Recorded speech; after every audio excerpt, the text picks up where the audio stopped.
que tu y vas au Congo. Sauf que en Libye, les Noirs vont te 300 € comme esclaves. Parce que tu as vu que parmi les conflits, ils appellent des conflits de terre, tout est Sénégal.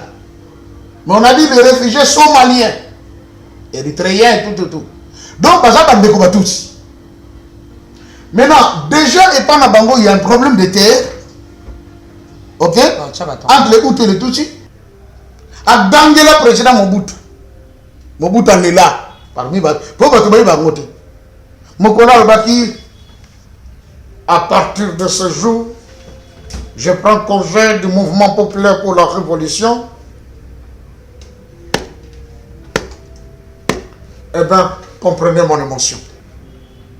Papa n'a pas dit que gang de la président Mobutu, le moine au Yabota. Abi Osama y était. Quatrième t'as pêché beaucoup. C'est moi comme nene au Gokanangote. Je connais ma cambo lobby, Yebango Bandalelo, Makile ko sopa de belé na mboko. Tata Kimbanga kala bango aseki. Papa Kasavu. Papa Kasavu quoi? Je me connais, j'ai un cousin. C'est vrai. Papa Kasavu ça 5 ans. Tekasnden tolandeli à tout ça qui t'a kamata que fallait ya. Papa de ngana pa kenda ka bakutana musée Musa boya koyamba yi. Je me connais mon cousin. J'habite jusqu'à là Bambalika. Mais babiti ka 3 ans. Comprenez ça? Bambalika tout ça papa c'est. Mais c'est ça le problème. Mais c'est ça le problème maman. Parce que c'est lui l'ancien des jours. Il a existé avant que le monde soit. Il y a qu'à se me connaître un cousin te ba ka tout c'est papa c'est. Mais oui maman parce que d'ailleurs tika na yo. Na lobaki boyena boye bien. To si to komi na butu. Omoni butu sogeye otongo etana. Makambe bele le kanakate. Ya ba confusion bele. Congo to komi na butu.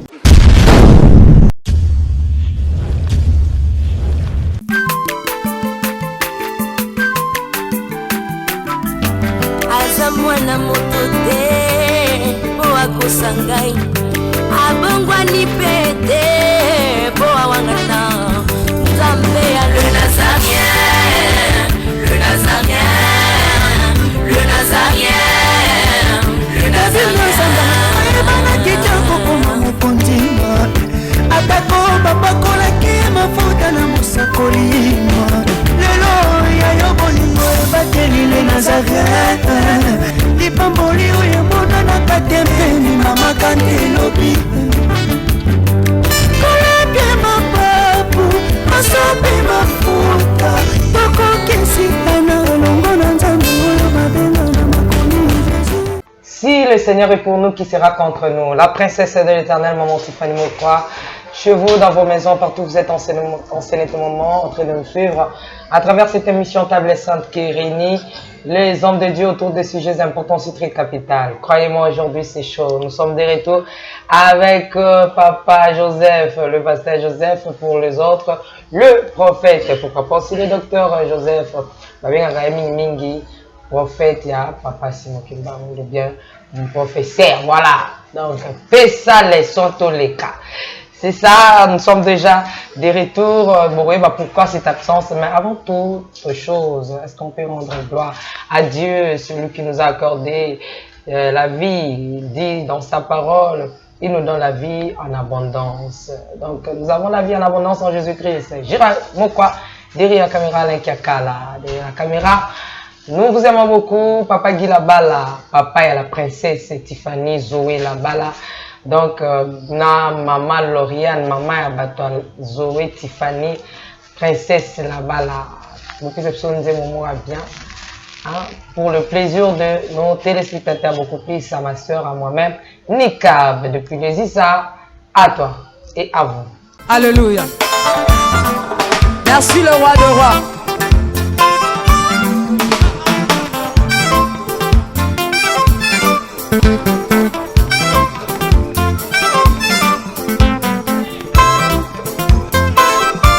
Alléluia.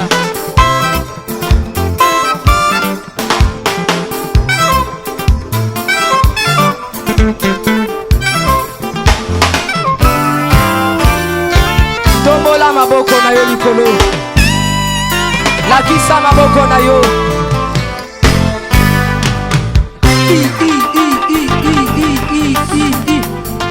Sakat. Sakat. On y va. Ah.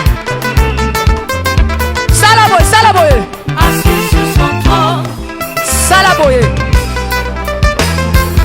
On y va.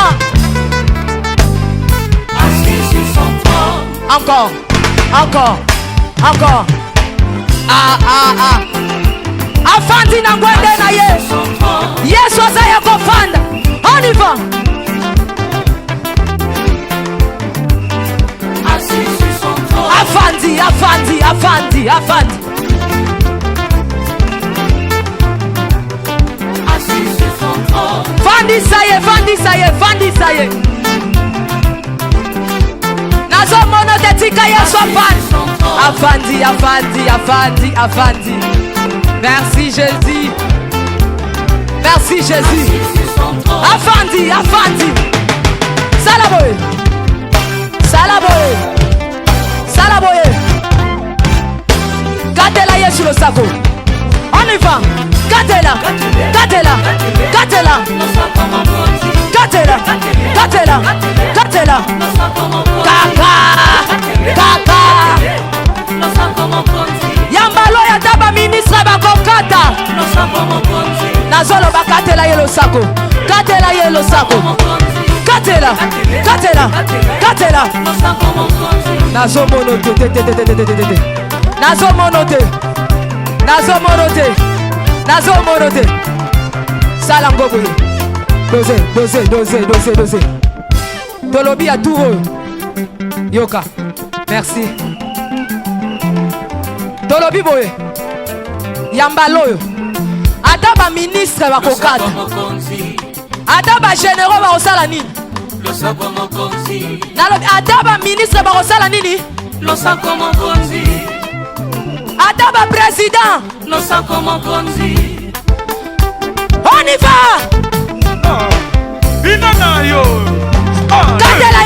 On y va.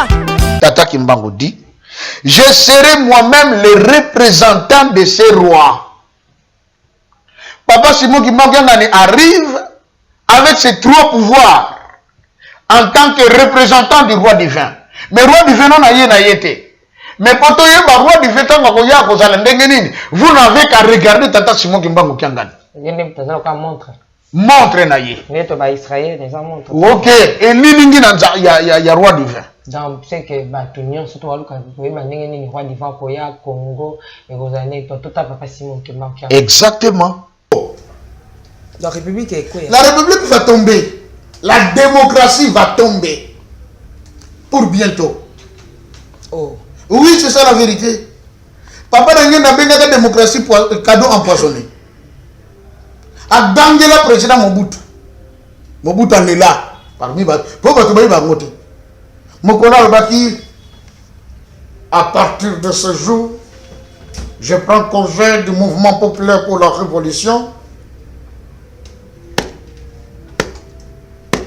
Eh bien, comprenez mon émotion. Tata Mobutu attend que je m'amuse. Un discours ici là. A bengi papa n'engenda. Et l'écho est pour papa d'engenda. Baketi nanche. Papa d'engenda va nous gagner la président Mobutu le quoi moi na oyabota. Abi osama yelete. Katiye mutapeshe bokonti. Pona nini osali eloko na otuni ngalite. Abi ofunguli breche moko munene okokokanga ngote. Siko makambo yolobi yeba ngoko bandalelo makile ko sopa de bele na mboko yo. Yango tsalimiti. Donc pour papa d'engenda il fallait Mobutu azongela. Il n'a pas fallu te côté la démocratie. La démocratie, c'est un type de pouvoir satanique. Et ça, nous embêté. Je n'ai pas peur de le dire. Parce que c'est la vérité. Et ça, pouvoir satanique, c'est dans la démocratie qu'on autorise l'homosexualité. On a besoin de la liberté. La lesbianie. Bah, LGBT. Vous voyez un terme. Les lois, par exemple, en France, on va le dire. Ce que moi, à Botami, bon déterminer si tu as sexe masculin ou féminin. Pourtant, on a un sexe. Et comme il doit. Au nom de la démocratie. Dieu n'a jamais été démocrate, nous devons le savoir. Dieu est souverain. Mais je dis encore clairement, Dieu est dictateur. Mais de façon positive. Parce qu'elle dit, je mets devant toi la vie et la mort. Mais je veux que tu choisisses la vie. Il y a une mutation pour nous. Or, la démocratie, il y a une mutation pour nous. Mais dans la vie, je mets devant toi la vie et la mort. Mais je veux que tu choisisses la vie. Ah ici, l'homme qui mettra ces choses en pratique vivra. On est la démocratie. Non. Dieu vous impose ce que lui veut que vous fassiez. Mais ce qu'il nous impose, c'est bon. Oui, ce qui nous impose, c'est bon parce qu'il est écrit. Je connais le projet que j'ai formé sur vous. J'ai de bonheur et non de malheur. Ok. Et non de malheur. Afin que vous ayez quoi? Un bon avenir. Donc, nous sommes bien pour dire que nous sommes les gens pour avenir à ma lame ya Tiffany, avenir à ma lame ya Mokwa, avenir à ma lame ya Joseph. Il n'y a pas de démocratie là. Papa Dangé, le président Mobutu, au fongo di brèche au Congo Kangate, payé par un beau siko, makila ba Congolais ko sopana ebelé. Et sopana au nom de la démocratie. Jusqu'à aujourd'hui. Deux autres côtés, au nom de la démocratie. C'est qu'au côté de autres, les Tata Kimba, on va mettre tout ça par terre. Puis j'ai vu, Daniel chapitre 2, une pierre descendre de la montagne sans le secours d'aucune main. Cette pierre a frappé quoi? La statue. Comme on a dit, na mutute, na makolo. C'est étonnant. Or, les bangas posent à la makache quoi isa mutu. Les bangas ya David, beta ko à toi, na mutu. Dans la mbunzuka place de David. Gola jida. Oui, na mabele. David a yamba gona epeng dans à katie mutu. Mais dans Daniel chapitre 2 balobi statue wana zakaki munene immense bulayi mutu ya or maboko boye libumu boye makolo boye. Mais libanga o longo na ngomba o beta statue na mutu et beti na makolo parce que phase autokomi et sa phase à makolo. C'est un grand enseignement. Faut toujours gagner aussi. Na émission ko yana to banande awo po na nene libanga e uti dikolo yo le bandana mutu okay. Bandi na makolo. Okay. Précisément ils bandi na makolo à Congo to Afrique to monde. Et il est pour frapper le système mondial. OK. Parce que tu comme une phase il y a alliance humaine, l'Union européenne, États-Unis d'Amérique, l'Union arabe, l'Union asiatique, l'Union africaine, vous comprenez? Union. Or, on a dit, le fer et l'argile ne peuvent pas s'entremêler. Ils ont deux natures différentes. Puis, on a dit, dans le royaume, une partie que vous avez marqué, monsieur, vous avez faible. Mais les bangatans, vous voyez, et betika eke kona makolo. Et briser d'abord, misatuana makolo, et que quoi. Allez, maniko bukana, yango mokonda, mundambo. Et la Bible ajoute, un vent de l'Orient avait soufflé et même ba particule nyonso et que Daniel a dit roi te regarder on se rend compte comme si Chicago te quelque chose la quitter mais les banga o yaki kokuya wana et utaki na ngomba sans le secours d'aucune main les banga ngwe bandi kokola et bandi kokola mbala moko eye ko posséder la terre tout entière. A dit cette pierre que tu as vue c'est le royaume de Dieu. Dans le système politique mondial de la démocratie. Et que bambango na mabele na pouvoir scientifique à mokili na mabele parce qu'aujourd'hui la science a développé dans le but de tuer l'homme. Au lieu d'aider l'homme à aller de l'avant, mais c'est de tuer l'homme. Satan 1, Satan 2. Objectif nangozani. Koboma. Vous comprenez? Koboma. Corona. Objectif. Koboma. Objectif, comme la science a évolué dans le but d'exterminer la race humaine. Maintenant, dans le but, les bangas n'est pas et que c'est un système politique, système spirituel, et que c'est un système scientifique. La pierre descendue de la montagne sans le secours d'aucune main. Au balobi de la montagne, quelle montagne? J'avais dit ça dans Moyebi. Cette pierre va descendre d'un Kamba, là où réside Dieu. Ésaïe chapitre 18. En ce temps-là, des offrandes seront apportées à l'Éternel des armées, là où résidera son nom. Et ce n'est plus à rechercher. la cité de Dieu, selon l'Apocalypse 21, l'Apocalypse 22, qui est descendu de chez les Belges l'ont vu de leurs yeux, Belge, en 1956. Moi, je vis les gens qui ont Nicolo, et je qui ont un temple, un temple, quand ils ont un temple en camp. Bandi ko bombardé, maman, minduki yo babete la ville, wana, ceux qui ont na yo na mboka ki maza, oya ko kutango bakano ilala. Banda ko bombardé et simbate. Tata limbango atindela bango ba oyaye, tango ba bimona ba militaire sauf qui peut, ba bandona minduki, ba msu bakufa. Et la ville est descendue. Tata ngena lobi temple no bana nangai. Toti kango telikole kitana seto totonga, bandi balobi, papa totonga ngo poto za mapambo, allez botonga. Batonga nzoka tamlo bazotonga, yango moko dezaka na lola, je vis ça de mes yeux. Le royaume de Dieu est déjà descendu au Congo. Ésaïe chapitre 19, verset 22, 23. Bandi monument monene et que ça la gloire ya Nzambe, mais monument na kotonga mawapi au centre de l'Égypte, donc au centre de l'Afrique, na Congo. Nzambe c'est akita na Congo. Beaucoup de Nzambe c'est bande influence na Congo. Mais nous est limité comme tel pour te vivre ce que puissance na go à travers le monde. Des cas tous aucun. Nara côté le roi divin. Et il y a côté cette pierre qui est descendue de la montagne sans le secours d'aucune main. Et que les trois pouvoirs aux temps sont lelo. Politique, scientifique et spirituelle. Et que science otoyebi ezo bomaka bato kosila. To kota la science c'est pour le développement de l'homme dans son intégralité. Politique otoyebi lelo ça que non, o ate songi pour biso parti boy. Koto parti boy, bo banda ko bomana. Zoka nga mboka na biso tango to la tata bo. Maman bo, école bo, parti bo. Si vous avez un parti bo, vous avez un demi. Comment vous avez et si battez parce que vous avez un parti bo. Vous devez comprendre comment tu. Parce que vous comprenez le monopartisme. Je dis ce qui est dans la Bible. Et je dis ce qui a été dit par Dieu le Saint-Esprit. Tata Simon Kimbang. Alors, baka, tokotika dans la bokontia politique, moko. Lingomba, moko. Le kota godoba, moko. Ngate mnalobango. C'est lui qui a dit ça. Je viens seulement réveiller la mémoire des Congolais de ceux qui dormaient, qui ne savaient pas qu'est-ce que leur Dieu avait dit. Roi divin, maman, si j'insiste sur ce point, bande commune na poto, ba escroquer bango à cause de ma roi divin. Bambongo koufi.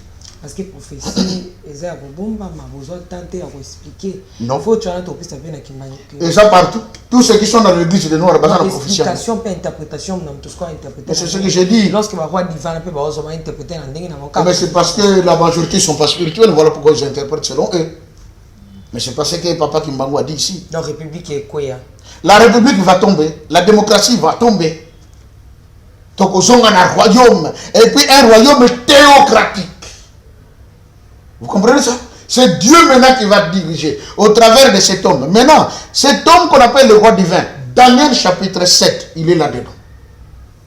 Balobi Boye. Puis j'ai vu le quatrième animal. Il était épouvantable.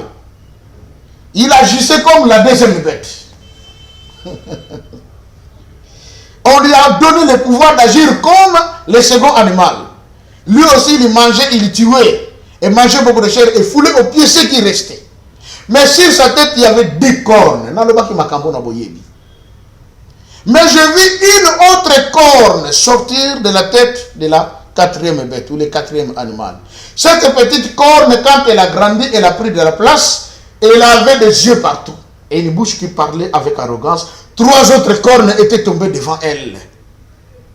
Abiba Pesaki Bokonji pour un temps. Des temps. Et la moitié d'un temps pour Abou Nchaba Nzambe. Tout le monde a encore Makambo ya coronavirus. Yoko Taka Nanda Kote. Au bon que nous se disent. Ok. C'était pour un temps, des temps et la moitié d'un temps. Un temps du 20 mars au 31 mars. Un temps. Des temps avril, mai, juin, juillet. Ok. La moitié d'un temps, le 15 août, levé de Messie. Bible, l'eschatologie, ça a changé de forme. Hein. Pasteur Mokabenga, l'homme de Dieu. Maman. Et bien là, par contre, nous avons l'eschatologie, nous avons déjà bon côté. Maman, nous avons un Congo. Nous avons un Congo. Nous avons un miroir ya Nzambe. Donc, horloge ya Nzambe, ce n'est pas l'État d'Israël, j'insiste. L'horloge de Dieu, c'est la République démocratique du Congo. makambo zo le kaba tuba talango yango ndezo déterminer monde ndezo tambola. Maintenant le roi des gens dit dans Daniel 7 que viendra un moment où les anciens vont se réunir. Baboya kokutana na l'ancien des jours. Pona ko yebisa ye mais tout le monde makambo ndezo tambola boy ezo simba te. Et c'est déjà fait. Quand tous les chefs coutumiers obichoto kanisa bandoki kana bandoki matifani ela biloko na sina lobana je ne veux pas trop me répéter. Savez-vous que Moutaliboso a institué le chef coutumier ensemble? C'est bien. Josué, Seigneur, maintenant que vous avez pris le pays en possession, choisis 12 anciens d'Israël. Tu prendras celui qui est réellement un ancien. Tu lui donneras les emblèmes de chaque tribu. C'est lui qui va distribuer la terre à ses frères. Il y a un temps dans le livre de Josué. C'est que le mouton va poser comme l'ancien. Azan a emblème. Il y a un mouton qui a mabélé dans la tribu. Azanan. Chef coutumier. Mais dans l'église, tu ne vas pas dire. Frère Kéba, au monde de la famille, chef coutumier qui est sous la malédiction. On a besoin de délivrance.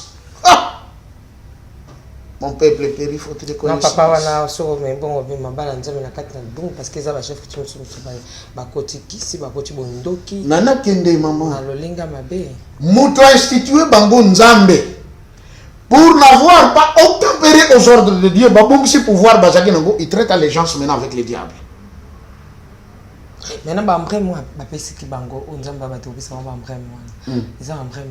Ba emblème ba bana ko pesa zaki pona ko banda ko distinguer chaque tribu. Chaque tribu zaki na drapeau nango na biloko ko sala lokola biloko ya pouvoir nento mona ka épée cam. OK? Et kotimoko boye. Et ça biloko ba pesa les anciens d'Israël. La seule tribu où ba pesa mabelete c'est la tribu de Lévi. Nzamba lobi, vous n'aurez pas de part avec ce peuple car vous êtes à mon service. Toutes les autres tribus, on a bien livre à Josué. Ces anciens-là sont des chefs coutumiers institués par Dieu. Ok. Donc,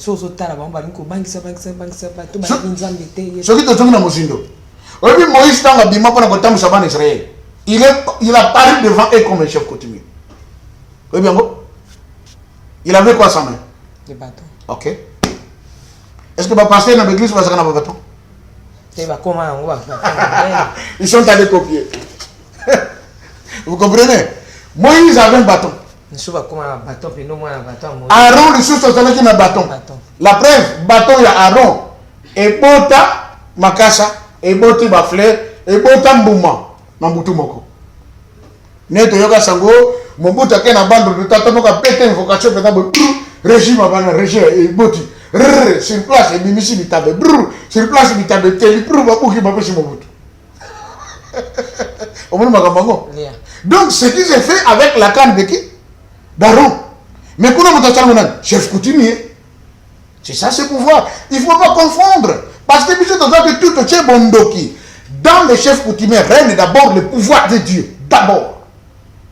Quand vous y avez bongi, c'est que bateau que nous consulter les chefs coutumiers ont mabete. Tu n'as pas bango te ba consulter parce que les chefs coutumiers si babunga. C'est là nazo kende.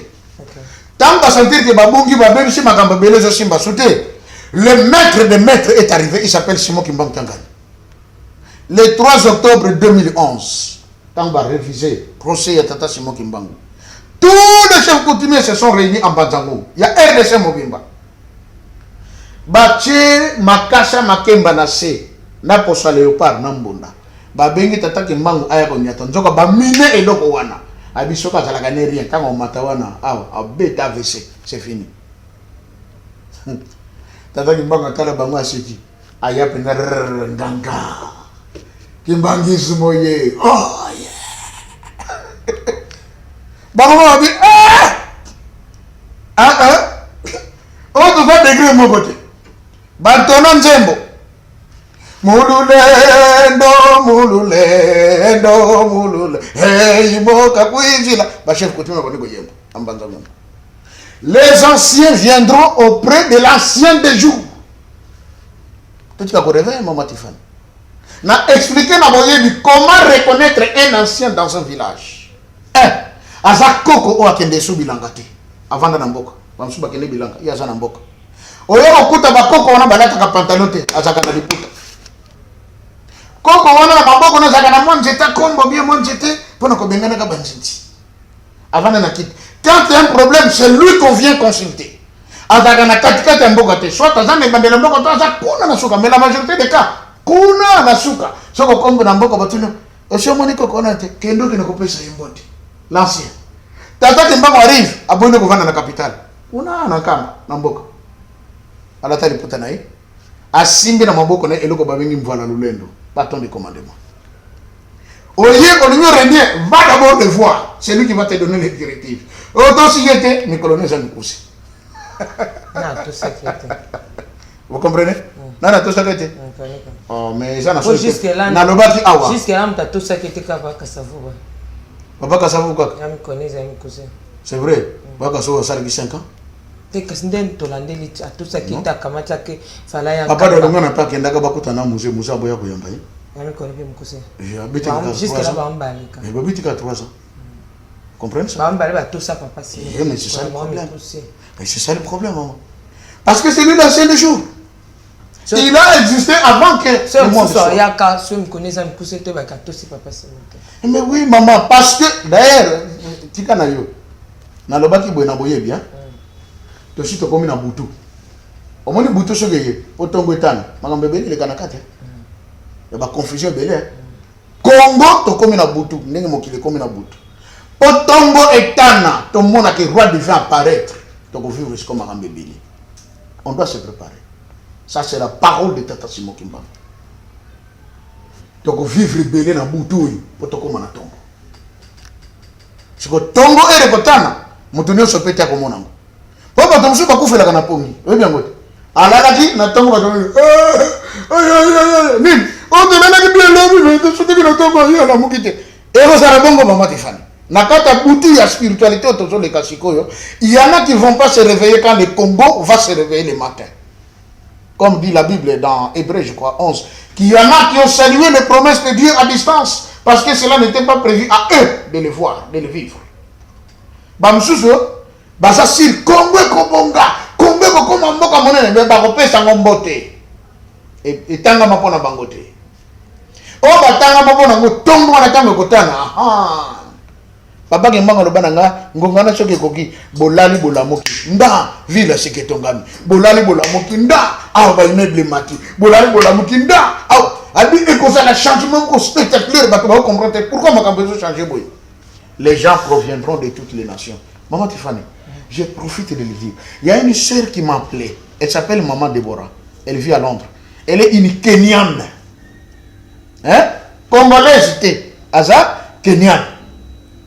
Alobi nanga abalaka congolais babotine bana ndeko wana ya congolais ayekusa yekambe bilingala donc notre sœur ameka ko débrouiller mo lingala to solela kinayi et natindile ba émission nyonso to sali en anglais alors na yebisika azoba papa fallait to solola lingala ngai na bi même mingi pentate vois moi Kenyan na bi do you speak English yes to bandine wana to betaki ba 3 heures du temps ko solola malobi nanga likamoko papa Kimbangu m'a dit il faut que j'aille vite au Congo cette année là que nous sommes ma belle. Parce que batu mokili mobimba bakoluka baya na Congo. Mais ceux qui ngana mesure na ma belle privilège pour ngai na Congo. Kenya na. Tata Simon Kimbangu azo bimela ka ye maintes reprises bazo solo na ye. Tant que bande ma solo abi papa lelo na kolala na kimia po makamoro banga koluka ko yeba ko comprendre, ne ko comprendre ngolelo. Était ya biso. Et le bagabande ko lingala facile. Tata Kimbangu clair. Je serai moi-même le représentant de ces rois. Alors bagate je serai ces rois représentant. Le roi koya to komona makamba minene kati na ye pas bakisi. J'ôterai l'humiliation que l'on a toujours infligée aux hommes noirs depuis le temps le plus reculé, car de toutes les races de la terre aucune n'a été autant maltraitée et humiliée que la race noire. Au moins, je vais Dubaï. Je vais Hamburger. Neto mona pe mokonzi moko asoki ya société brassicole moko na lipatie na kati McDonald aoli hamburger après butaki kosomba bière asomela nzoki eza mfuti voyez non maintenant balobi tata Kimbangu alobi tango wana roi du vaisseau ga kelemi il va ôter l'humiliation soni obisoto yoki l'opprobre au roi du vaisseau ga kotelema makambo kosala sorte que les blancs vont fléchir. Pour mon tour, parce qu'il aura le pouvoir de Dieu. Alors, on va agir le coup en Nzambe. Tu peux combattre dans le Ndengini. Vous voyez, non? Tant le bac que Batubaya ne mukili pas monsieur Nzamba comme ça, comme Nzambe. Oti, parce que les autres blasphèmes, comme ça. Je crois que le roi Goya, il sera divin. Moutoukada, autre que la tata na maman. Mais bon Nzambe, qu'on l'a trahi, comme le coup en Nzambe. Simba isko batana. Oye bengana moi imagine boye yeso ka tomboli kane na imagine yo c'est fini et puis tu ko tata Kimbangu le bina tangwana akoya kolongola humiliation oyo bayaki ko infliger na moto mwino pour azongisa siko moto mwino mesika na ye ya on a dit que liboso to kene l'avenir du monde c'est entre nos mains maman Tiffany princesse de l'Éternel. Vous avez raison de dire ça Paulette. Amen. L'avenir du monde c'est entre nos mains nous Congolais. Biso nde tokotambusa mokili. Biso c'est toyebi tata Kimbangu. Biso nde tokotambusa mokili. C'est au dit Afrique. Et mais bien sûr, on a dit la pierre quand elle est venue à Buki et Keko, après le bango bandi kokola. Vous comprenez? Nde egane mokili mobimba. Siko tata Simon Kimbangu ngana alobaki na biso boye. Likambo Nzamba kosala. Oyo nane sali mate uta mokili e banda. E kosala en sorte que e ko bandela na Congo Kinshasa. Congo Brazza, Congo Angola, Afrique, même mokili mobimba. Oye processus là. C'est ça la pierre qui va commencer à grandir. Et ben na RDC influencer Brazzaville et Koti Brazzaville na 4, re-influencer Angola, à Koti Angola na 4, tous les pays africains na Koti na 4, enfin le monde tout entier. Et tous les grands du monde vont affilier au Congo, venir se prosterner devant le roi divin. Les gens na kala. Si on a ba photo, on me dit tant que fuka ba na biso na banda Congo. Aye na bonde la fuka bia chelo ngenase tokozonga wana. Et heureusement pour nous maman Tiffany, c'est que tokozonga na pour l'éternité. Parce que Daniel a le boye et son royaume sera un royaume éternel qui ne passera pas sous la domination d'aucun autre peuple. Et ça c'est un peuple moko te ya ko dominer biso. Il a fallu qu'un peuple nous domine. Et quel peuple? Un petit peuple, les Rwandais. Donc, tu Rwanda, puis ça a plan de ça. Oui, ça a plan de ça. Et là, on va faire des plans de ça. Mais dès le bassin, on va utiliser les alliés comme ça. On va essayer de mater un peu ces Congolais. C'est dans le plan de Dieu. Ceux qui relèvent aux alliés sous la domination d'un royaume, c'est que les Rwandais aussi. Or, pour nous devons d'abord être sous la domination. Et la Bible le dit dans Isaïe 18, ils seront tous abandonnés aux oiseaux de proie de montagne. Vous voyez? Et ces oiseaux passeront l'été sur leurs cadavres. Leurs cadavres. Chaque jour. On a tué autant. À Bunagana c'était autant. À Rutshuru c'était autant. À Beni c'était autant. Les oiseaux de cieux, les oiseaux de proie de montagne, de proie, baliak. Bazo passé été na bango sur nos cadavres. Mais viendra un moment. Quand ce roi divin maintenant va se lever, dit Tata Simon Kimbangu, dit l'Éternel Dieu Tout-Puissant, Simon Kimbangu, par son prophète Daniel, alors dit, en ce temps-là, c'est que ce royaume ne passera plus sous la domination d'aucun autre peuple. Donc, on a Tata Kimbangu le dit, tant qu'on a ce que coquille, nation ne se peut pas télémer la Congo et que zinda na mai. Mais pour l'année, papa a bandé tout roi divin, république et aux Alades. Mais pour l'année, ils allaient qui lui soit au 4e Moutounzambe, papa Simon Kimbangu alobaki ye. Te a été commis oyo. Awa ozo ba république quoi. Mais ba o wana ba ozo ba république ba roi te ba président. O ba soya. Te na lobi boy. Awa tito zo tanga to kaka papa Simon Kimbangu prophétie ezali roi divin zo benga président de la république. République to lobi ke kokwea. Mais pour nani to zala kawa ba to ba ko lobete prophétie papa Simon Kimbangu 4e président. 4e président oyo ndako kozala jeune ape roi divin kozala jeune bokese est-ce que solo kozala président to kozala roi divin to banana na président ya divinité après président divinité ko botela biso roi procédure en ezandenge ni poto ba ko situer pe ba président o baleki nani azalaki président o papa Simon Kibanga lobelaki est-ce que ça Joseph Kabila to za fait président Fachi. Merci maman. Le Kambaba président c'est une autre prophétie. Et Tata Kibanga lobaki le 17 août 1922. A tozo ko lobela le Kambaba lobamaka le 10 septembre 1921 le samedi. A to yana 22. Comment on a vendu? Ok, merci. Quand on a vendu, attendant que premier président, deuxième, troisième, quatrième. Asituaki bangonye soto. Asituaki na makambo bakosala. Ok, tozoki. Olimbisa. Na makambo bakosala.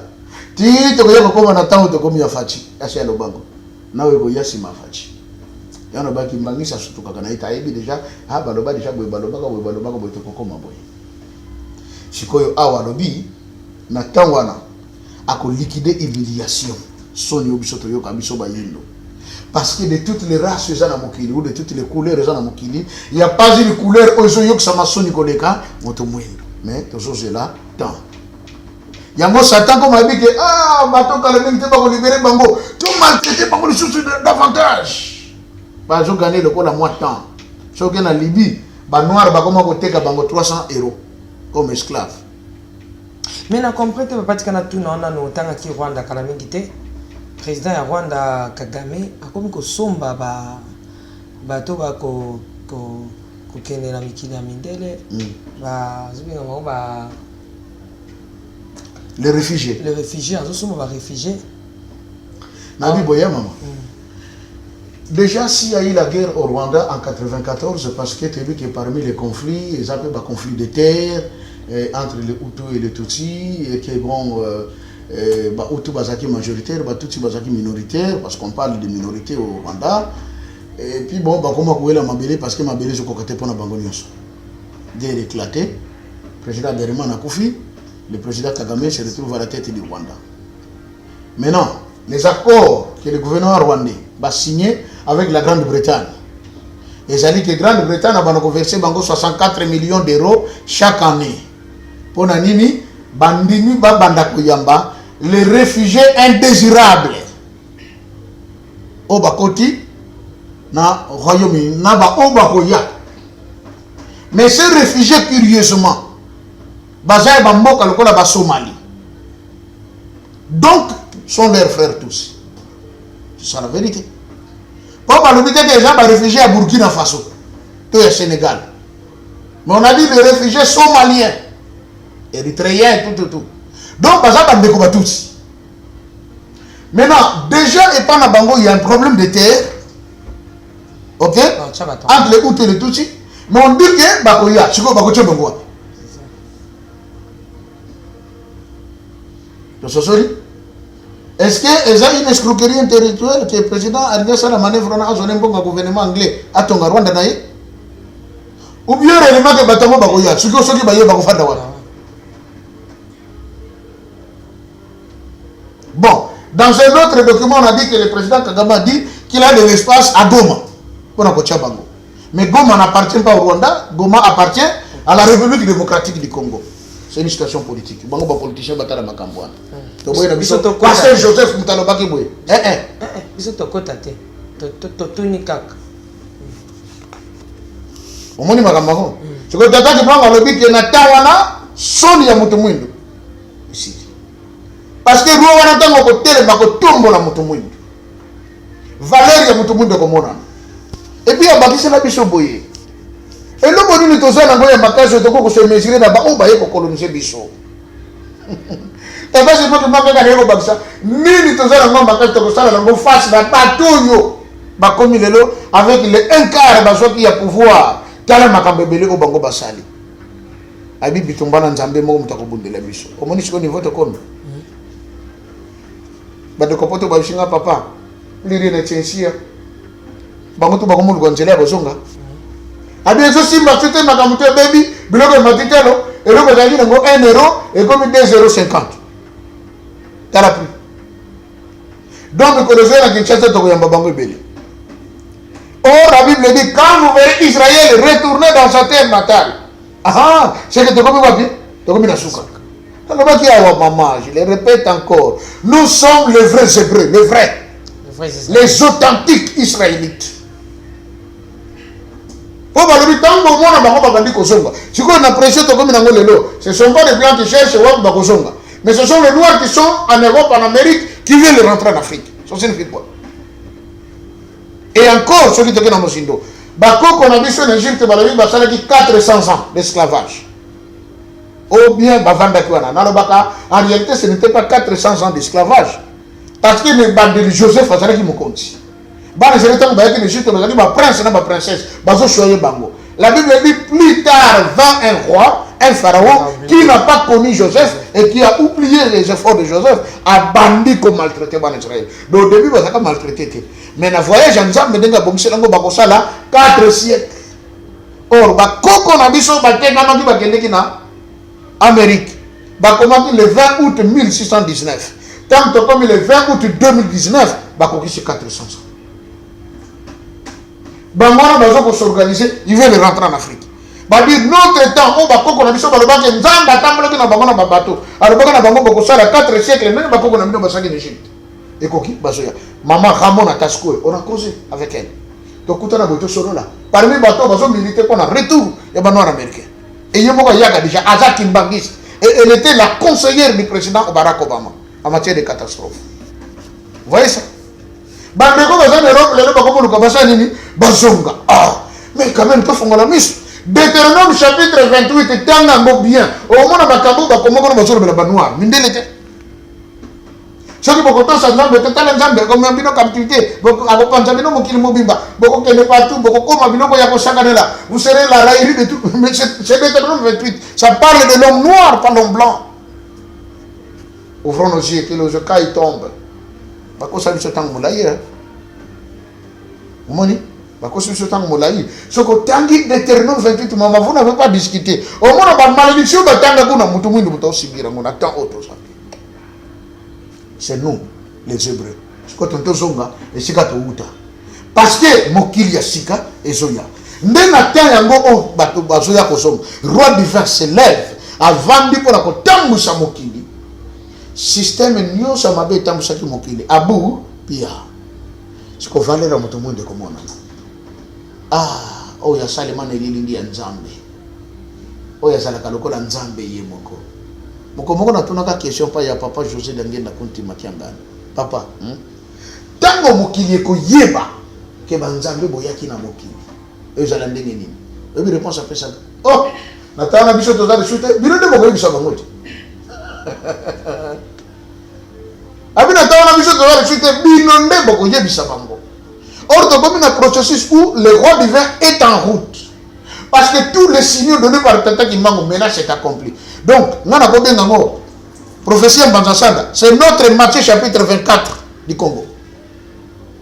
Matthieu 24 est le du monde, mais ici encore Tata Kimbango parle du Congo et du monde. Ah, au Kakanakati.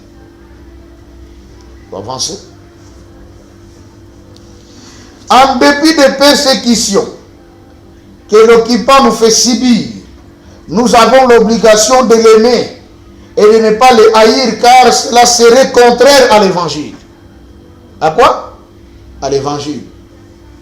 Oh, attends, il m'a peut-être sur l'évangile.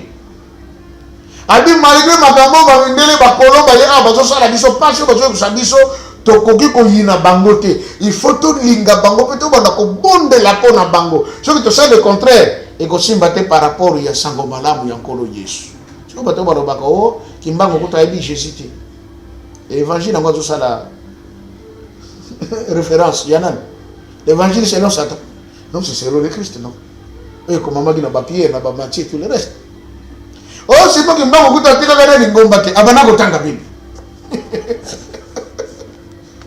que tout ce qui est dans le faux doit maintenant tomber. Le couteau va maintenant qui sont dans le côté de la page qui te souffrir. Là, tant autocomi, déjà soutient le couteau. Vers le soir, la lumière apparaîtra. Comme déjà dans le soir à Moki. Lumière est bimi. On te va distinguer. Oh, il y a fourmi. Oh, il y a nyoka. Il y a simbaté. Oh, il y a mon lit. Oh, il y a simbaté. On a son jeton en bête. Mais quand la lumière est là, tu sauras distinguer. Continuez à lire la Bible. Car à travers ces écrits, vous arriverez à discerner les actes de ceux qui sont venus vous apporter ces livres. Méditez sur les écrits et les principes moraux qu'ils renferment. Il faut qu'un voleur soit saisi avec l'objet qu'il a volé. Ah, t'entends qu'il m'a parlé, tu continues à lire la Bible. Tu y es qu'on appelle un principe nango nyonso. Parce que la carte nango tu peux découvrir le côté de bateau, il y a un livre wana. Et puis tu quand la moyibi le loko ya yibi. C'est comme maman tu fais na tout ni. Ce qui t'entend qu'il m'a parlé que Bible mindele Bible ba yaki nango ba yibaki yango pa banane. Habite au camp moyibi ne. Et loko ya yibi. Vous allez attraper le voleur avec l'objet qu'il a volé. Pour on le baguette, pasteur Joseph a eu le téléphone dans Ngaï. Faut que tu téléphone dans mon bougon. Regarde. Je ne sais pas comment on a mon téléphone. Oh, a eu le téléphone. Oh, mais ça, mon bougon. On a le téléphone. Vous allez attraper le voleur avec l'objet qu'il a volé. Mais vous continuez à écouter la Bible. Je dis et je le répète. La Bible a été volée en Afrique par les Blancs. Dans le psaume 91, 91, celui qui demeure sous l'abri du Très-Haut repose à l'ombre du Tout-Puissant. Et ça, cantique, hymne national, il y a Pharaon Toutankhamon. Écrit. Nakati ya pyramide de Gizeh. Mais papa, ndenge ni ba noir mususu ba église de noir mususu ba boya la Bible, ba lui que livre za mindele. Les contradictions papa.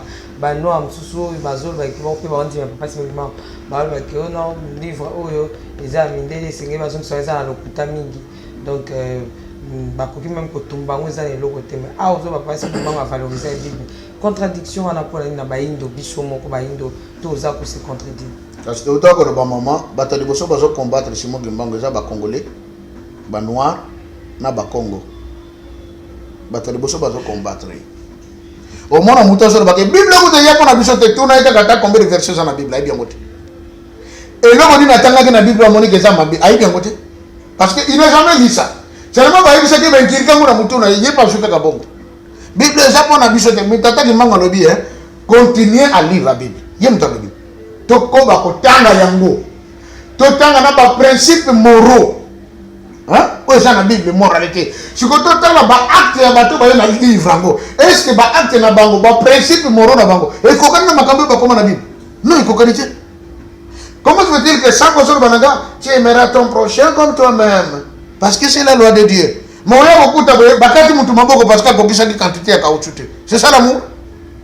On m'a dit qu'il y a un principe moral où il y a ce salaire. Et quand il y a un peu maman dans la Bible, maman te donne un dictionnaire. Mais comment il y a jeté un bichot boumé? Maman m'a dit, bon salaire, oh, il y a bichot tous les colobacas, bon salaire, bichot tous les beaux salaires. Oh? Non? L'apôtre Paul a dit quoi? Soyez mes imitateurs, comme moi je suis imitateur de Christ. C'est ça le principe.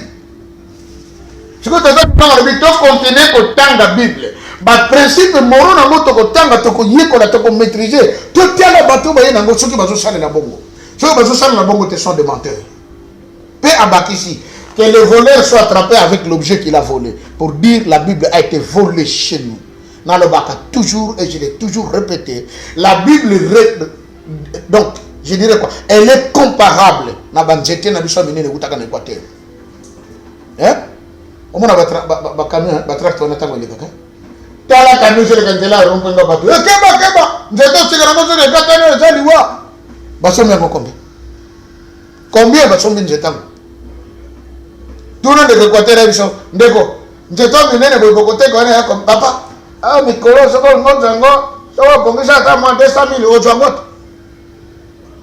ok nzeto na somba mabene $100 quelquefois ou même moins de $100 OK et kei na poto et l'équipe du soir okay. Mais tant que na poto bakesa lango armoire de cuisine bakesa lango kiti bakesa lango mbeto hein ezonga la biso azote quand on a mettre carré au mona ki non Natoni, armoire combien? Oh, le mètre carré $600. Hein?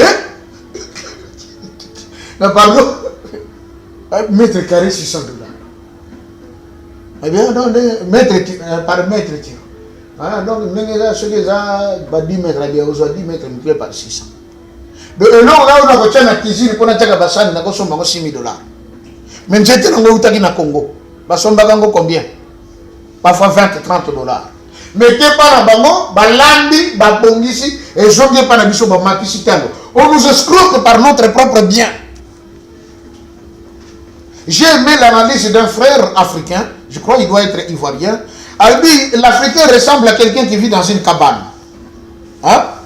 Mais pendant qu'il vit dans cette cabane, il a de l'or, il a l'argent, il a le platinum, il a tout ce qu'il faut. Et puis bon, voilà un blanc qui arrive, qui lui dit, mais tu as de l'or, mais qu'est-ce que tu dis? Oh, moi d'ailleurs, je ne vois pas ce que je peux faire avec. Le blanc qui dit, ah, donne-moi, je te donne $20. Après, c'est $20 à Zui. Mais tu as la platine, ça c'est... Oh, mais... À Zui. Habitant mon là qui n'en veut pas naïe. Et je vais valeur ajoutée. À Teki, à Tongi et pas naïe, africain, je crois que nous avons dit, ah, tu es un parce que nous avons tonga qui toque. À cause de nous, on va tomber qui toque, où tu n'es pas naïe. Je crois que nous avons toujours l'oula, nous avons plus que nous avons tongi en haut. Nous avons dit, c'est dangereux quand un Africain devient plus qu'un Européen. Comment on dit quoi le baguette? Oh mais comprenez, ces Africains qui viennent là, qui se multiplient trop quand même en France, c'est pas normal, il faut qu'ils retournent quand même d'où ils sont venus parce que là ils sont en train de ravir notre place. Et là on a eu ma précision. Ndegouana maman, Azabou tout le monde a un esclave, à Sénégal. C'est un Africain. Aouta le Sénégal, là, qui est au moins. Balambi, Mundelengulu, Nena Lobaki. Au moins, Magambango, hein. Naïbité, c'est là qu'on a flatté Eric Zemmour pour sa place. Allez, il est contre les Africains. C'est ça la réalité. Bon contenu que Tanga, beaucoup quand on a Bible,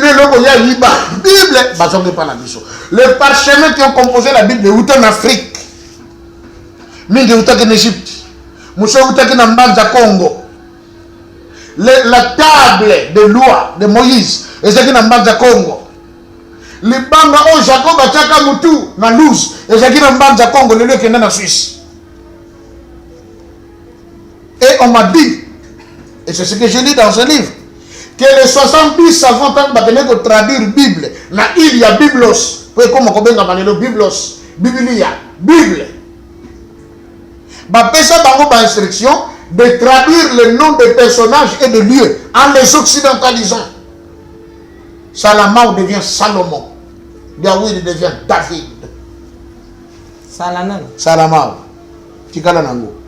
Salomon. Netanyahu, Mema Yango, charge Oyo. Il devient Netanyahu. C'est de nos combos qui sont dans la Bible. La Bible va décoter de Jéhovah, les traditions du monde nouveau. Au bout de la combo, ils ont qui Congo. Ancien, dans Israël, nous sommes dans Hébreu, Babel n'est qu'un kaka. Ancien, dans Hébreu, un kaka. Oh, le kaka, c'est le Congo, c'est le Congo, ancien. Na robaki awa walabi o koreso ba memake na ngomba eza Golgotha. Mais Golgotha na Kikongo gogo la qui signifie crâne. C'est du Congo. Oh non, les enfants d'Israël arrivèrent à Massa et Meriba, où il y avait de l'eau. Mais Massa, c'est du Congo, Maï. Massa, Maza, Mamba. Mamba, c'est du Lari c'est du Congo. Tout est sorti de chez nous. On a amené là-bas, bien, on a préparé un kitoko, on a continué à faire un livre, on nous amène ça, on a côté que la biso paye yango. Les gens ont moi, ce qu'on trouve une Bible, c'est ce qu'on fait de combien? $50. $70. Vous comprenez? Coca-Cola, mais et où est le biso? C'est notre histoire. Tata qui m'a dit, botangango, parce qu'il faut que le voleur soit saisi avec l'objet qu'il a volé. Et j'ai un biso. Je ne vous laisse rien d'autre que cette Bible. Manobatata Gimbam. Bambuta Batinia Batamut. Tango Yaki, Nanjungi Kosorolaki. Olobaki na biso, oyelibiso makamba misatu. Kimpuanza, l'indépendance. Oyelibiso Lingomba. Oyelibiso Monokokoloba, Kikongo. Mais awa sikoyo osali ka 5 mois ya musala beko kango bandiko ken otikeli biso nini yoka réponse. Je ne vous laisse rien d'autre que la Bible. Lisez-la fréquemment en tout temps et en tout lieu. Que ce livre de la loi, Josué 1, 1 à 8. Mettez rigoureusement en pratique tous les commandements de Dieu, car le moment viendra où toutes nos épreuves prendront fin. C'est que au passage oyo, na prophétie oyo, authentique, ou tinankamba, bande comme église de noirs balongola yango. Ah, celui qui le qui kimbango le bagi, toko bakotanga Bible. Ah, toko pesa place na bande ko bayaki na Bible, toko pesa bango valeur. Bolongo lango. Mais nzamba le bini, n'a jeté rien, mais retranché, rien, mais ils ont retranché. Tanga ba prophétie na bango, exact. N'est-ce pas bango so? Bible ko to wana taka ba mindele. Christ wana yaka pona biso to yeso zalaka mundele. Non, yeso zalaka mundele te. Baga ne ko tona na université de Tel Aviv. Balibi yesu tama zakana mulili soda seti et loko kako reconnaître que yasa wana et sa blancheur ya miso na mino. Il était noir comme les ténèbres. Université de Tel Aviv na Israël. Bango bato basali documentaire ba expliquer yango. Ndeko na bango moko na kombo ya Solomon Sand a commis livre à lebi comment le peuple juif fut inventé. Il y a des choses, hein. Daniel a raison. Que celui de combien de temps souka, ma ele ko funga matelema, makamunyo se bombama et ma ponele. Ba bengi sakia na bagra na bango. Ayo ko mabilo ko boito ça quand même de ko na biso bi non mais on doit dire la vérité. Nous on a été inventé tout ça ka peuple solo ya juif te. Ba yudo solo bazali ngana. A commis livre na ye, a sali ba conférence partout en Europe en train d'expliquer. A dit biso to dans l'histoire te. To ça le côté soko le bako non to bandaka boto ke boto ça ne exact biso exact. Balongola biso en Europe, bonso ba gena aux États-Unis après que longola bango kuna, ba tena bateau, ba tena avion, ba même biso na création d'état d'Israël, ba ko tcha biso kuna. Mais biso to ça ba yuda te. Ça c'est Solomon Sand qui dit ça. Ngaite, ndeko na bango. Ndeko na ope. Hein? Ndeko na ngai l'ancêtre Noé. L'ancêtre Noé, je précise. Parce que bango baza de la race déjà faite, ngana to ça de la race de Sem. Bande qu'on a vu sur West Africain, basa la race de Nkamba. Koko moko. Koko no moko, koko no we, batata le bakeseni. Mabe moko siko bango, comme babimaki bandundu, bamoni que to perdre pour original, ba comme complexé, pour ça na bango basi sa biso ko boma, bango batika na mokili. Abi botanga yango en tout lieu et mettez rigoureusement en pratique tous les commandements de Dieu, car le moment viendra où toutes nos épreuves prendront fin. Wana tataki manga zolo la colonisation passion bato bana komona ay botanga ka Bible mingi bosambela ka mingi botanga mona bisika tout o kozala. C'est la recommandation de Dieu à Josué. Papa tozo kende malem bekokita. OK. Tozaki na église catholique ba bengi maison mère. Bible ezaki na maboko ya bato te. Bible esukaka pa sango. Sango atangeli bino alobeli bino makambo ozongi bandako.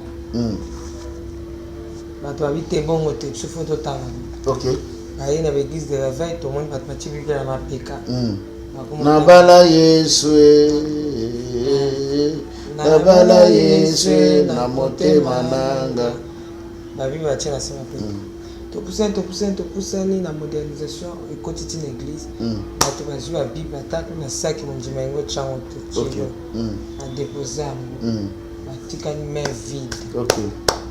Là wana ezali nini pamba te prophétie au papa simongi bango apisaki yango na baafricain nyonso malo baafricain na nyonso bapalangani lelo baza na baeglise de réveil baza na nkamba baza parci parla mais bautiliser bible te bible ezongi na maboka ya bapasteur. Comment oko expliquer transformation ya eloko wana bato baboyi bible balingi sur bible te? Est-ce que parce que na Bible il faut to kanga moyibi parce que abattu basé sur la Bible ya maboko te to kanga moyibi neloko ayibi biso ndeni kasi tozongi kaka omoni mutu nango ezongi sabiso kaka na 1 Timothée chapitre 4.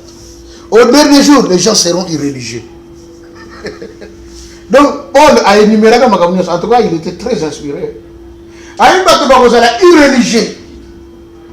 Et même je vais le dire, ce n'est pas parce que je suis dans l'église kimbangiste. Bah, jeunes au sein de l'église kimbangiste, je les rappelle à se réveiller. Qu'est-ce qui se voit? qu'est-ce qui se constate? Avec uniforme, il y a propre à l'église. Mais tant qu'on est l'église, avant de d'abord, en dehors, il y a ici quand même ma campagne de lequel avec ta masolo. Alors c'est la air Coran na bango yemba kapo yamba ngo yako yemba. So la sisi ko yemba a keshu kuna abakebe ta masolo. Alors c'est la air bago chan chinchani pour que défiler et banda faké bandi ko beta musique abandi ko connaître défiler. Qu'il défile abim. So toni bateini. Ah pasteur atangaki exode, atangi psaume après pasteur mususunde. Atangaki exode exode chapitre 20. Comme étant maka tous les jours l'église, aye ngo que pasteur atangaki exode chapitre 20. Nous avons appelé, avant le Bagatanga Exode chapitre 20, oh, nous avons Batanga Deutéronome chapitre 5. Vous voyez ça, non? Oh, bon, c'est que, oh, attends, psaume ni, aïe, parce que quand on battait, les gars qui n'étaient pas là. Et ça, manœuvre diabolique. De vouloir écarter les gens. Au moins, Satan de quoi ça là? Satan pour avoir bien moutou, à bébé ça y est. Et ça, d'abord, il faut le voler dans la présence ensemble. Vous voyez? Parce que c'est que quand vous êtes en dehors de la présence de Dieu, vous êtes sans protection. Vous savez que le diable a dans le jardin, tant que vous avez maki likolo, vous pouvez sans honneur, le jardin est vide. Le diable a s'introduire. Aïe, vers par Ève. Et puis, aïe, par Ève, comment Ève n'était pas avec Adam. Adam a un gars pour sous, Ève a un canaille. Satan est cocotte. Le diable agit souvent dans nos vies quand il nous met en dehors de la présence de Dieu. Azio pour nous cribler bien. Pierre, le diable t'a réclamé pour te cribler comme des fromages. Mais moi, j'ai prié pour toi. Si on a réclamé pour te ok? Satan a parvenu qu'il soit Pierre entre les mains de Coloyos. Est-ce qu'elle n'a pas cribler dans la présence de Coloyos? La preuve de mon accord. Moi, je suis beaucoup à abonner la moana. À Kimi, à quel côté monsieur? Même si on se tient le logo, je vais à déplacer à quel côté monsieur? Ok, voilà les pratiques du diable. Donc, cette manœuvre, c'est une manœuvre diabolique et côté na l'église tout entière. Mais est-ce que manœuvre na côté, on dit tout ça qui est tardé que tout quand éviter? Toi déjà tout quand non, si tout quand pour certains évidemment.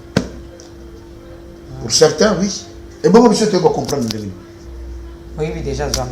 Oh, non, non, non, pasteur Bamindele, Naïsi Bango, please. What you are saying is not right in the Bible. Oh, how? No. The Bible says that we are the Jewish people. We are the Hebrew. Bishop Metosaba Hebrew. Oh, how will you say it? Now, 36 verses. Pastor Moga American, please, Pastor. The garden of God is in Congo. Le jardin de Dieu. Le jardin de Dieu, c'est en Congo, c'est en Haïti. Oh no, it is not there in Achenabi. No. The Bible says that it is in Congo. Is that in Congo? And to get it, down. Who tells you those things? And I say, Makambo. And then convaincre les gens de l'écouter, mais aïe la vérité. Dans on a bandé la vérité, comme non, mais je Makambo. On découvre dans le monde de Guinée. Mais est-ce que Moïbi ou Tozokang, Tokangé na Loboko, Tokangé na Loketo, pour un mot que vous savez, tu ressembles à Bisson Dieu, Moïbi, dans la zone bêta, Bisson, on dit Tokangé, ah ouais. Pour Kangamoï, pour Kangamoï, ah ouais. Pour Kangé, Kangé les Kessén.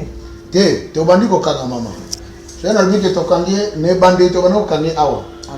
Au niveau du Congo, Baganaté, Mogo, Kunjumuka.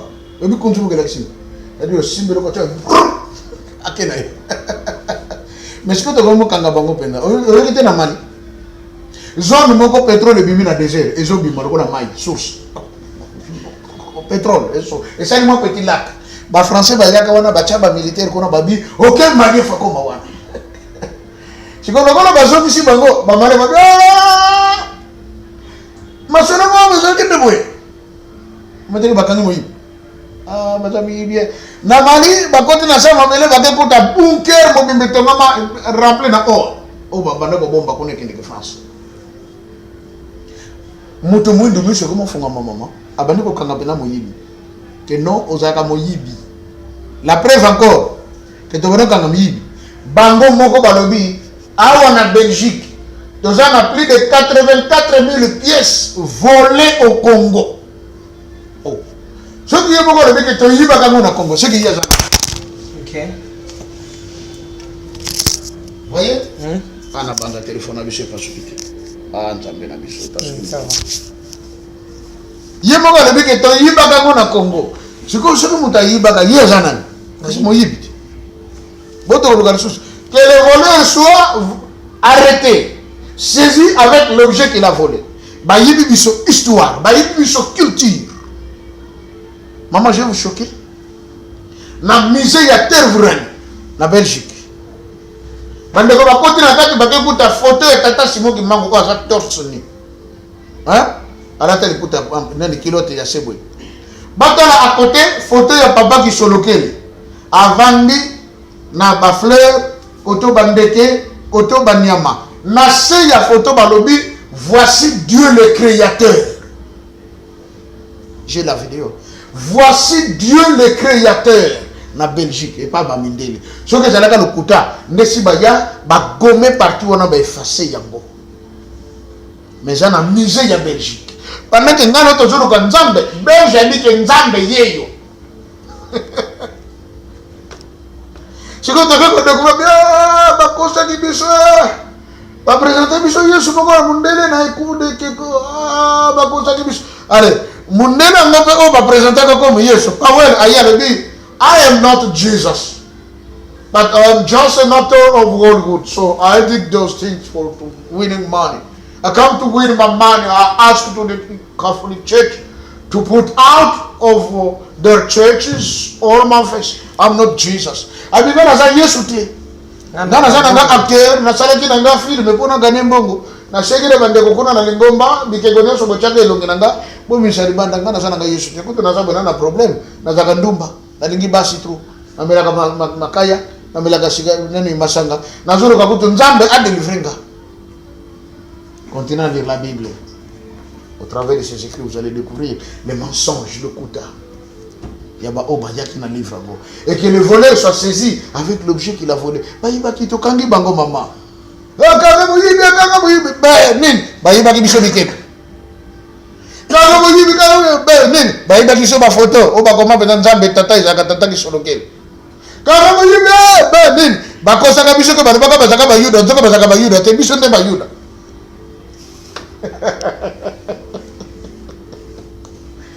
Erubaka nango tata na biso bomba mabe sakola malam to comme le tango bomba mabe maman. On ne peut pas continuer à être aliéné. La connaissance est un pouvoir et la Bible dit dans le livre des Proverbes, un homme est estimé par la valeur de son intelligence. Même toza na ba religion tozo tanga na école pour na nini te na ba école na biso ndenge na ba classe primaire ba otangisa bato religion oyo ekota te bakotisa boyebi oyo oza ko mobimba papa Joseph. Oui. Pour na ba école religion oyo ekota topé na histoire parce que bato tout ba reconnaître papa Simon Kimba.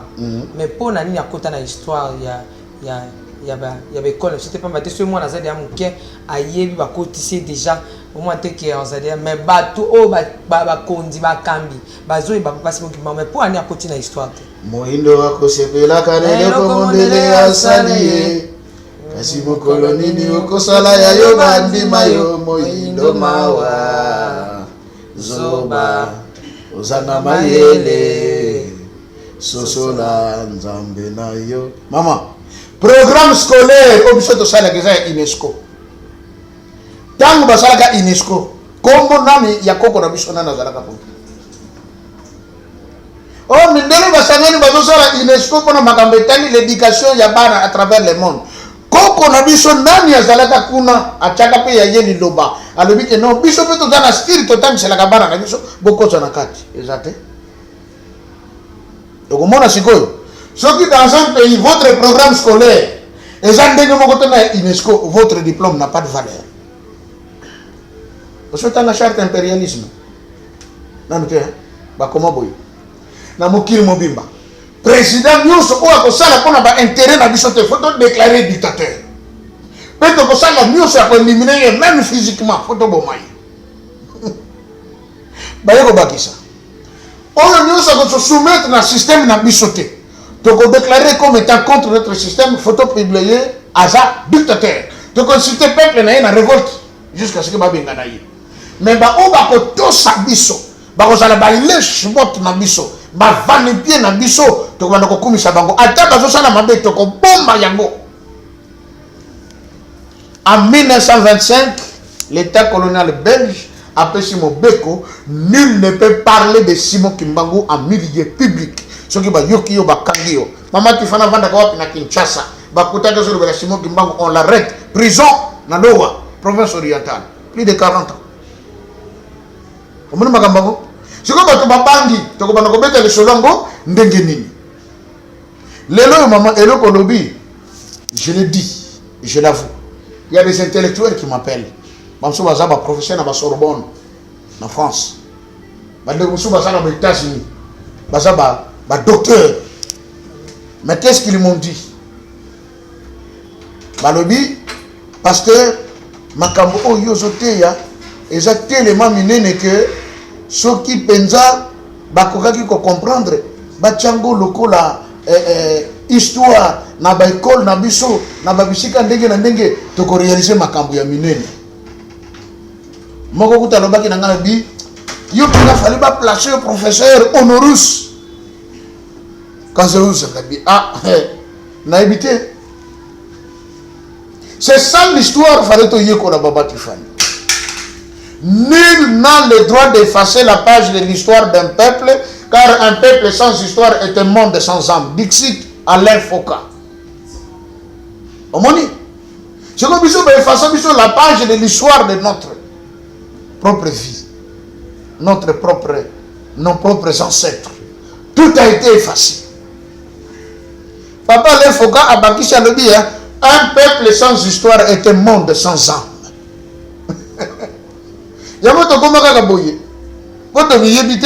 Quand je suis en face d'un Congolais de Brazzaville, je pense que c'est un ennemi. Et lui aussi, quand il me voit, va-t'en là, toi, tu es Zaïrois là. Vous comprenez? Congolais, quand je suis en face de mon frère angolais, Angola, tu es Zaïrois. Fort daqui, vai! Tu vas faire quoi? Tu vas dar uma tiro, você. Tu vas brincar comigo. Os outros que Angolais, le portugais. Je crois que Angolais, tu es yo, Angolais, je ne sais pas mino. Nzokande na Congolais à Brazza, na Congolais ya Angola, na ndai toza bakoko moko, bana ya tata moko, mama moko. Bakoti sibiso na mbrouille, bulu yeke, oyo baka bakino. To yinani nzoka toza bandeko. Voyez? Et nous sommes en train d'avancer petit à petit vers les grandes choses, maman. Vers le soir, la lumière fera quoi? Paraîtra. Jusqu'à ce que cette grande lumière éclate au grand jour. Et Tata Kimbangu dit que ceux qui sont contenus au Tanga Yango, rigoureusement, et qu'on pratique le commandement wana, alors que comme on a biso libre, n'a pas signé sur tout le monde. C'est pour dire l'élément principal qui a conduit l'indépendance, ce n'était pas la politique, c'était le spirituel. Vous voyez ça? Indépendance auto c'est la Kanango. Ce n'était pas la politique, c'était le spirituel. Papa Kassavou avait compris ça. Papa Nabiso, Jézalam, comprenait qui m'a camboine. Qu'est-ce qu'ils ont fait? Ils se sont ligués aux kimbanguistes.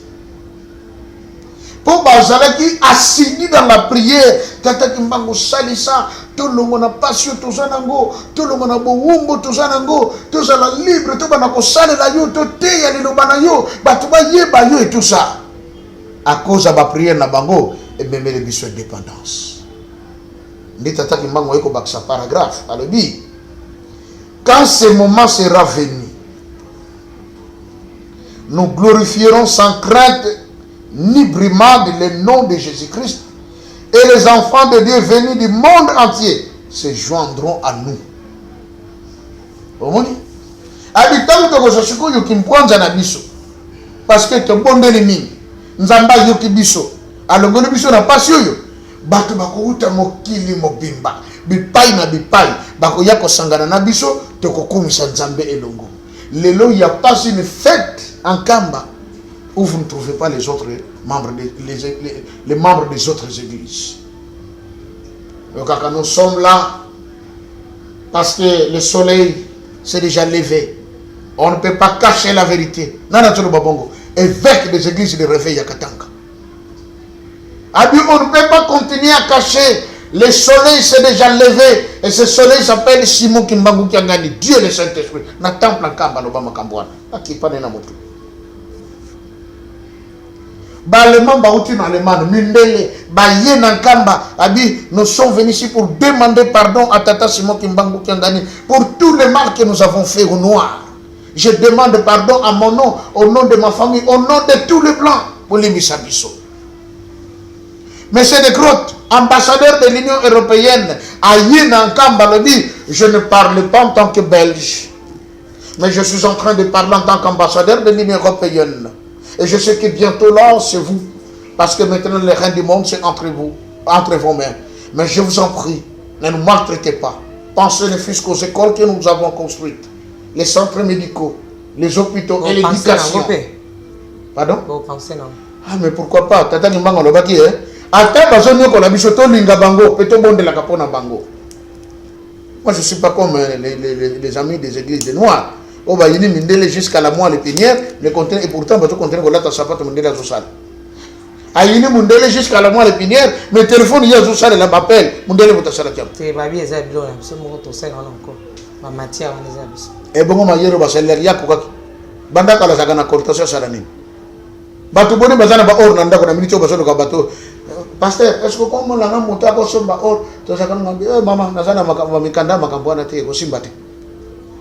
Comprenez ça? Azana ko parce que bindingi balamba ka or te ba ko musango chenette. Non, chaque chose a son temps.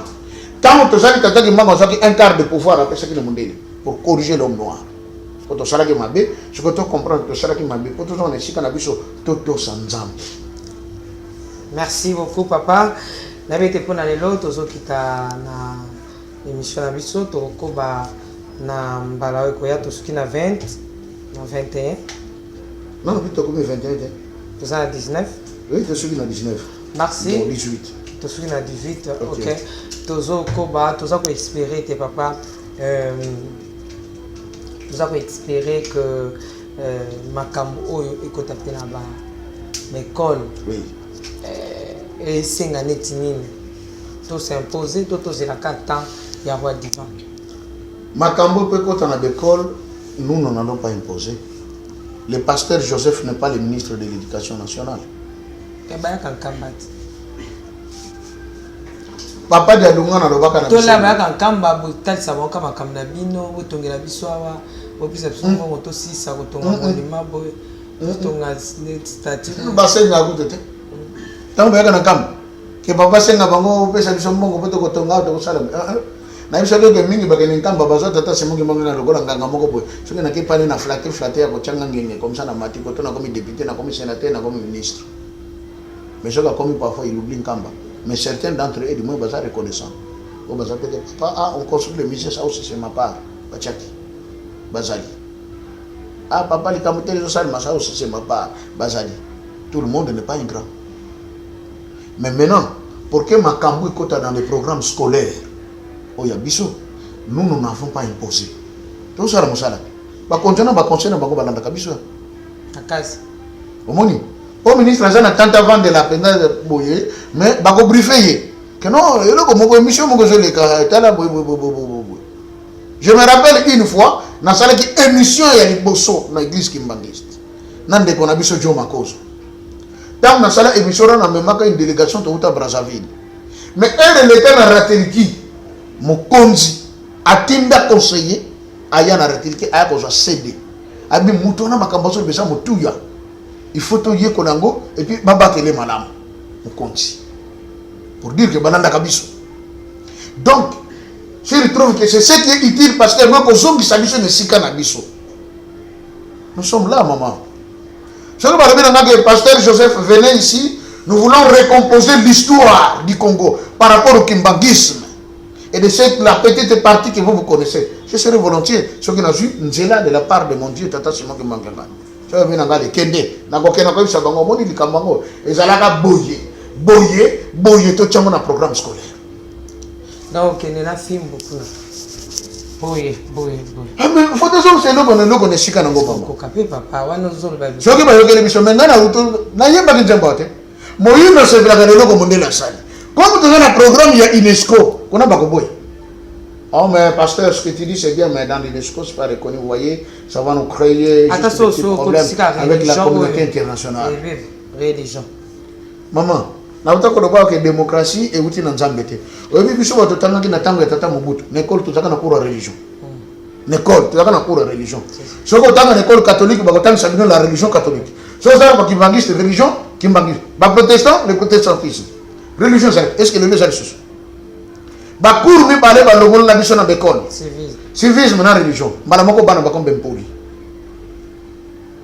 Biso tam totanga di classe ba zo biso quand tu entres dans un bus et que tu trouves une vieille personne qui vient entrer, toi tu dois te lever pour laisser la place à la vieille personne. Si tu trouves un handicapé, tu lui laisses la place. Tu trouves une femme enceinte, tu lui laisses la place. Les lotins.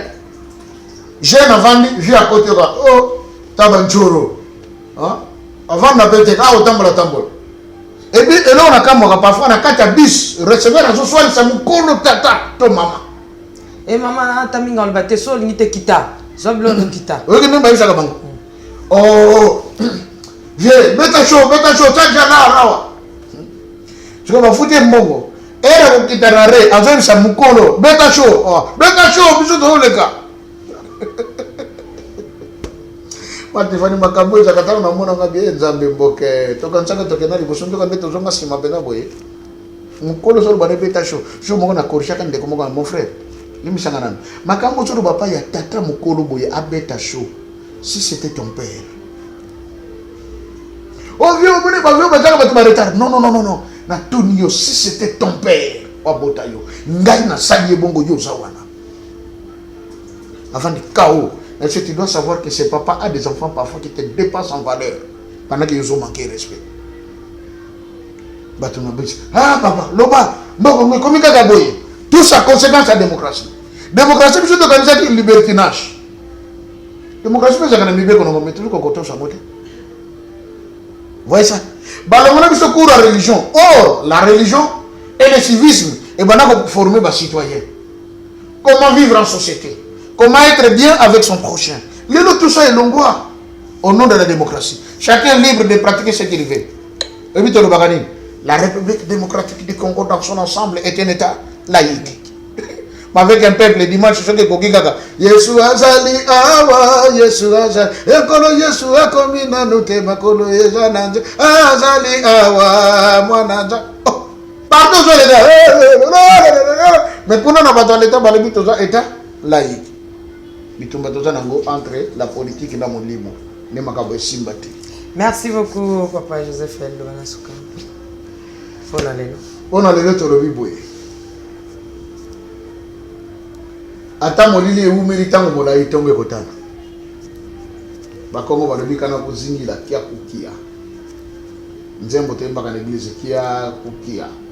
Kia kukia. Et là ici tongo ekotana kaka. C'est pour question Zali. Tata maman. Excellence. Honorable. Est-ce que bolingi to mais la mission na passion to zalaka na yango? Parce que esengeli to zali puta ya ko defa. To lata na loketo to bina nango. Ndan tant que Congo ba yebisaki ngaboy. Liputa ya ko defa basili c'est la kango mabina te. Trop souvent, quand on monde y a des légis, quand on bina, pendant qu'on a des affaires, on a pas bina. Pour le pota y a le peta le pota nanga parce qu'il y a dans un pays. Je te sais que la gare biloko ba yela ke biso. Mon colonel peut biso to kozo biso peto ke na mukunai. To mon colonel to kozo oya biso moko to salela. Na tuna kan de ko moko mutuna. To c'est la parce que bato ba fungola ballon, mona bato ba zingi yango. Nini? Ballon ça biloko bien à 4. Parce que fongoli teba biloko bien à 4. Ça na fongoli bato bazongwele la kosomba. Écoutez quoi? Écoutez États-Unis. Na ballon to pesa ko valeur. Na fonga ba ballon moko aux États-Unis. Na fonga ba ballon moko sur ta mikolo Irlande. Kongola linga biloko wana. Mais quand est-ce que ba Congolais to ko kanga ballon et que t'es comme aux États-Unis? Quand est-ce que to ko kanga ballon maman Tiffany et que t'es comme en Chine? Ndeko moko bisanga pasteur je te kokanga ballon ba jine utikini pour que les Chine et les gars vers l'incinérateur ba tumbango pour ba jine ko bibakuna t'éviter ça la couleur de société. C'est pour dire tant autocomi bande ko to lamuka que ça soutient qu'on a la pongité tata kimbango la baki na temps oyo miso moto mwindo fo fungwama kono so la baki na aveugle et fata hein na mwana on ko ko bati fata ouvre-toi fungwama excellence honorable si nous voulons devenir ce que nous devons être recours à l'authenticité tozongela nzambe oyo ya biso ya solo tozongela histoire oyo ya biso ya solo tovandisa ngo nesika ndeko l'infoka lobaki un peuple sans histoire c'est un monde sans âme. Nul n'a le droit d'effacer la page de l'histoire mais pourtant oyo ya biso ça a été effacé sikoyo tata Lumumba pe tango ya lobi l'histoire du Congo sera écrite par les Congolais eux-mêmes. Maintenant c'est le temps pour nous de réécrire notre histoire na banda pona lelo na soki libongo na pesi mbote na bandeko nyonso bozolanda biso à travers le monde bolelaki mama Tiffany et Nazeria ngo suko ekufi na ngoli susu ndenge nini. Non, il y a eu des petites circonstances mais tozali wana comme on a toujours dit pour l'amour de Sion on ne se taira pas jusqu'à ce que son salut paraisse comme l'aurore selon qu'il est écrit dans la parole de Dieu. Donc tozawana et nabi que mama Tiffany ko papa pasteur maintenant numéro de téléphone ko bandeko bakobenga plus 243 89 68 88 906 plus 243 89 68 88 906 Nzambe apambola bino tata kimbangu azana moko na biso pe akanisela Congo akokisama ya lakaki tosokisi na kombo tata mwana pe tata molimo sa ande ko bakolobete mama Tiffany ko lobaka oke kamba mo kendite sina oke kamba te zangate eza papa Joseph kamba te bato bozo utalibanda bozo za libelo bozo ngoke kamba sto ya zote tika kaba oke tika kaba o sutuka pe kabo le 25 eleki pa ipsenga le 25 déjà za keba eza ba fête c'est pour moi pe kabo to kendite ça va dépendre de la musique que les cas mais tellement bato ba utalibanda boya papa Joseph olinga na bango l'histoire toi na king modele ya moto moindo akosepela kanelo ko modele asali ete waro nyonso nsela ngaba nini okosepela na oya yo Tiffany to lobi boye mama Tiffany to mawa to bana kozela okoma un peu stable namba makamso zaki nango. Et puis je lance encore un appel hein, parce que j'en ai bandeko balobaki papa so boko mi pré bombo kende si na le biso nous voulons soutenir votre transport. Donc je lance un appel na bandeko, nous sommes déjà presque prêts pour nous rendre en Kamba. Yom to lobaki ko ningo sunga biso transport poto kende tout ça vraiment maman qui fallait avec l'équipe hein. Oui, équipe mobimba kende bozela biso pe bilili na Kamba. Voilà. Tout ça émission pe na papa. OK. La question na ngade na komaki. L'appel est lancé. Parce qu'on s'apprête, c'est vrai qu'à la minute où nous avons bazali awa, et puis Samelanga, celui qui à mon retour, tout s'apprêter, maman Tiffany, toute l'équipe des Nazériens, et ceux qui papa de Doudou, la Rosanabi, le Longo, et voilà, nous allons faire tout ensemble. Merci beaucoup, nous sommes arrivés à la fin, que le Seigneur nous bénisse. Papa Guilabala, hein, papa et la princesse Tiffany, Zoé, là-bas. Pourquoi pas Lauriane aussi, hein? Maman et la princesse Tiffany Zoé là-bas. Nzamba pambola bino na kombo kitoko mopesinga. Nakati ya libota na mino pona ninte nikaba ndiko meme moko okola pesanga. Nzamba pona yo nzamba pambola yo. Nzamba pambola bato les barandale Nazaria. Bato belé ba Olanda Francimo Yolanda Rango. Bazé belé ba mama fuata bande ko belé bolanda ka Nazaria surtout que tanga to comme cet tongo Alain qui a kala derrière la caméra jira mokwa nzamba pambola mino ciao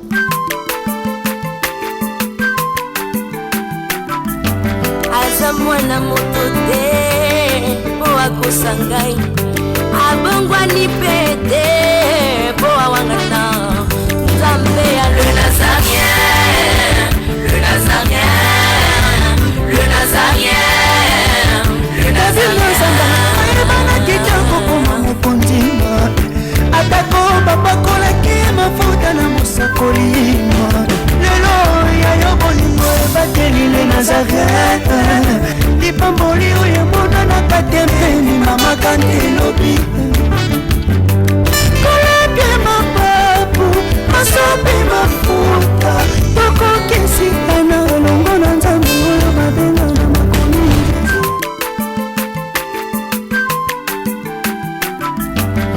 aza mwana moto te po akosa ngai abongwani pe te po awangata nzambe ya le nazarien